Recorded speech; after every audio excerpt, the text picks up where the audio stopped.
Yes, assalamu alaikum warahmatullahi wabarakatuh. Leo tunakwenda tena kuongea kutoka kwenye In My Book of Forex Trader. Mada yetu ya leo ni kwamba tunataka kujiuliza swali, kati ya forex trading maybe na employment, ni kipi unadhani kinaweza kikakufanya kuwa become successful?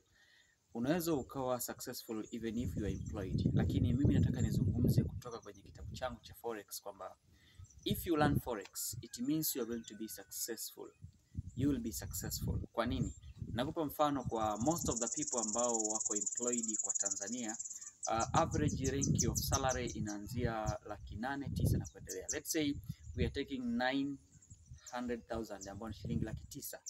Ikiwa utapokea shilingi 900,000 kwa mwezi, ukifanya kwa kuidivide kwa siku, maana yake utakuwa umepokea shilingi 30,000 kwa kila siku. Lakini when you come to forex trading, hakuna forex trader hata beginner, professional beginner. Maana kuna professional trader lakini kuna professional beginner. Ni beginner ambaye kashaanza kuona profit. Sidhani kama anaweza kawa anazungumzia $50 kushuka chini. Most of them wanaanzia 50 plus, $50, 100 na kuendelea.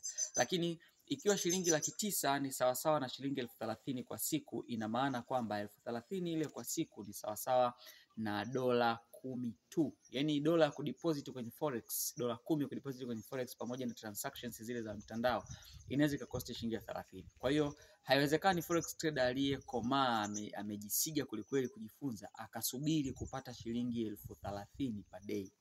Most of the traders wanapigana angalau kakosa kabisa basi ianzie $50 plus. Lakini come to forex trading, $50 ni sawa na shilingi ngapi? Kwa leo kwa fedha ya Tanzania shilingi 2,600 plus. Maana yake shilingi $10 ni sawa na shilingi 26,000 plus.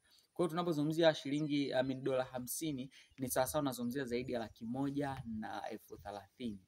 1,130,000 ukichukua ukaipiga kwa zile siku ambazo forex traders wanafanyia kazi ambazo ni siku 20, yani kwa maana kwamba 5 days per week, maana yake unazungumzia it's almost 2.6 M, kitu ambacho huyu ni forex beginner. Kwa hiyo what I encourage you that try to start to learn forex. Unaweza ukaichukua forex kama side hustle, kitu cha ziada cha kuingizia kipato, na later unaweza ukajikuta unaweka kwamba ndio iwe full time source yako ya income. So what I advise you guys as youth, vijana wa Tanzania ambao wako chini ya miaka 35, kuanzia miaka 20, 18, 25 na kuendelea, you can learn forex and tafuta mtu ambaye anaweza kufundisha forex, then learn forex. See you at the top.